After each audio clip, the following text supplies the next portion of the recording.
Hi, thank you for joining me. As you know, you can use My Preferences to set up your program to work as you want it to work. So I'm going to talk about using My Preferences today, and some of them I'm going to go into quite a bit, other ones I'm just going to touch on.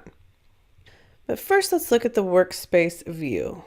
Under My Preferences, which is accessed from the Home ribbon, right now I have it set to Multi-Document View, which means that each record I have open appears in its own window.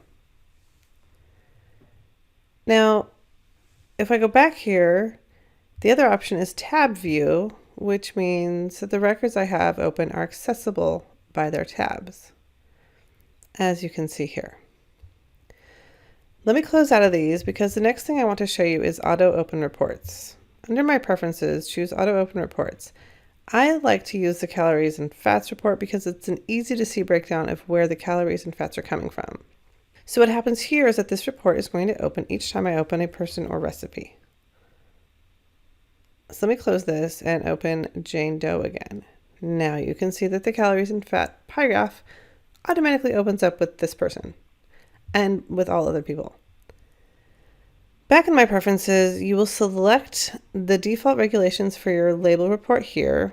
And then here, I want to talk about the no data string. When you see double dashes in a report, like the spreadsheet, for example, that shows nutrient data for ingredients, double dashes indicates that there's no available data for that particular nutrient. You can change the double dashes to something else here. Similarly, you can check this to flag missing values in your recipes. If you see the greater than symbol in your recipe, you know that there's missing nutrient data, so you can open up an ingredient and see which nutrients are missing by looking for the double dashes. These preferences are fairly straightforward. How precise your values are by selecting places behind the decimal point, how to display your date, if you want to use English or metric units. Round with resizing is something that I use because I have to size recipes up and down quite frequently. And when I check this, it prompts the program to round the measurements to the nearest fraction, the nearest reasonable fraction, and then convert the measurements to something useful. Like if I have a recipe that calls for 2 teaspoons and I resize it for the batch by 6, the recipe will say that I need 1/4 of a cup rather than 12 teaspoons. These display options are also pretty easy to figure out.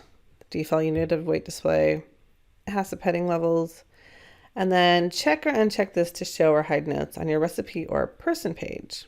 And you can also change the title. So let me do that. Let me change the title to meeting notes and close it to this and show you what that looks like. So you can see the notes here and that I have changed the title of this particular one. Okay, back under My Preferences, show cost will show cost on your recipe. Use common name. Okay. When you check this, any report that you have, including your food list, is going to show the common name for the ingredient rather than the longer database name as it was named in our database.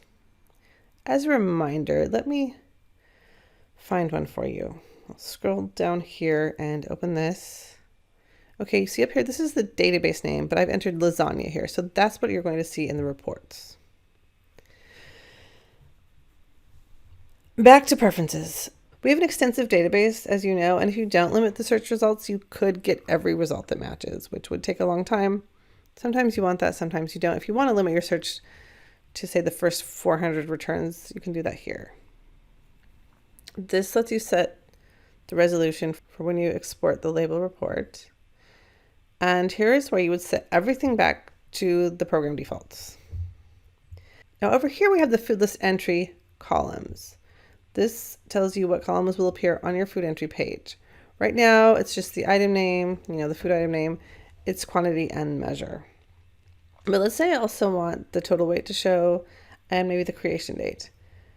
And then over here, I can open up this dialog and also have calories and total sugars just showing right on the food entry screen.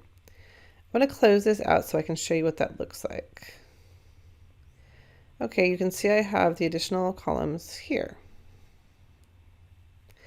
And then when we go back to My Preferences, you also have the option to do this for the personal clinical columns.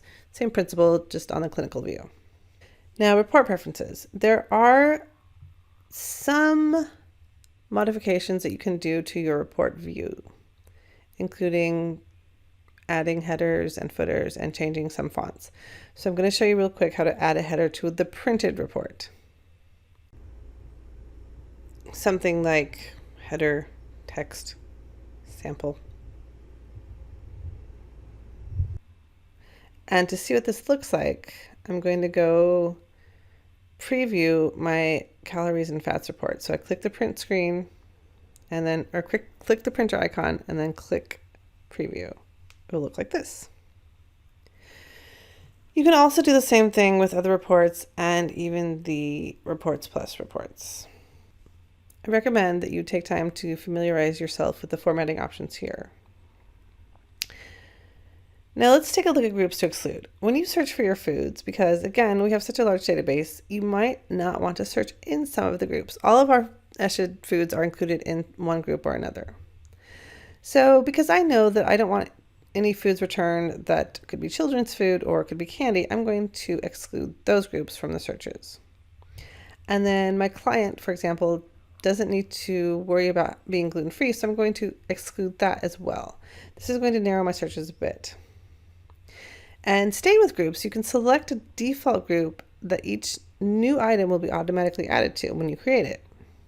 We use groups for organizing purposes and searching, and there's an excellent blog on that at that URL on screen.